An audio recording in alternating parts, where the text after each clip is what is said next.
Children, మనకు మాటలు వచ్చినప్పటి నుండి జీవితాంతం రకరకాల వ్యక్తులతో సంభాషించడం జరుగుతుంది. అందులో మనకంటే పెద్దవారు ఉంటారు, చిన్నవారు ఉంటారు, తోటివారు ఉంటారు. వారితో మన మాట తీరు, ప్రవర్తన మన అభివృద్ధిలో చాలా ముఖ్య పాత్రను వహిస్తాయి. చిన్నప్పటి నుండి రకరకాల వయసుల వారితో ఎన్నో విషయాలను మాట్లాడతాము. ఏ వ్యక్తి అయినా ప్రధానంగా పాటించవలసింది ఏంటో చెప్పనా?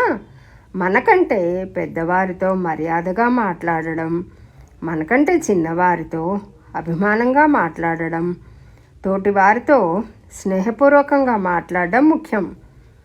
మన గొంతు స్థాయినే కాదు, మనం ఉపయోగించే పదాల పట్ల కూడా జాగ్రత్తగా ఉండాలి. సంభాషణలో పెద్ద చిన్న తేడా లేకుండా మాట్లాడకూడదు. పెద్దల పట్ల, టీచర్స్ పట్ల గౌరవంగా, మర్యాదగా ఉండాలి. ఈ మధ్యకాలంలో ఫోన్ల వాడకం బాగా పెరిగింది.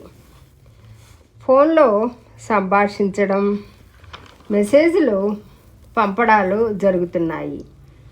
మన ఎదురుగా లేని వ్యక్తితో సంభాషించేటప్పుడు, మెసేజెస్ పంపేటప్పుడు